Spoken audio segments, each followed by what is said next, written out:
If you had to explain what the human race is to an alien civilization, how would you brief them?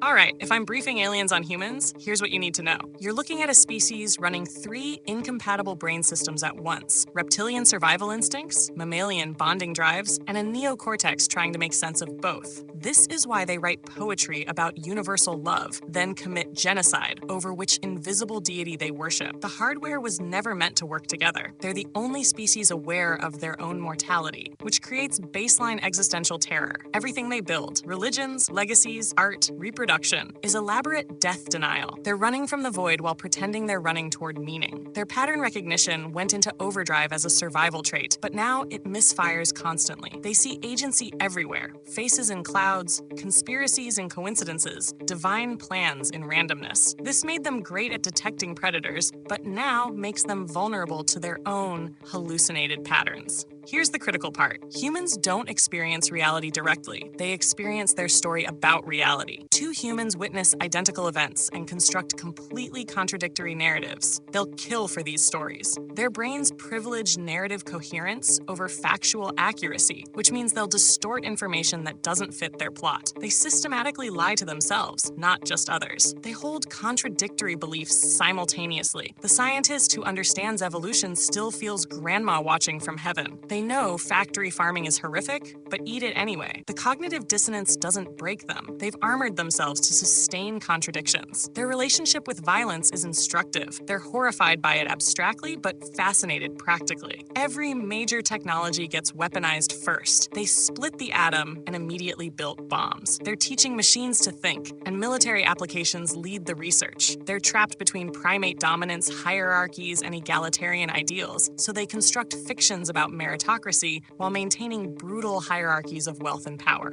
They know it's rigged, but participate because being at the bottom is too threatening. Despite this dysfunction, they create staggering beauty. They make art knowing it's temporary. They help strangers they'll never see again. They've looked at the mathematical structure of reality and wept at its elegance. Bottom line, they're self-aware enough to see their flaws, but not integrated enough to fix them. Smart enough to build civilization-ending weapons, but not wise enough to reliably avoid using them. They're what happens when you give a barely evolved ape existential awareness and tool-making capacity before wisdom catches up. They're dangerous, brilliant, contradictory, and probably unsustainable in current form, but they're trying, and that effort, even in its futility, is remarkable.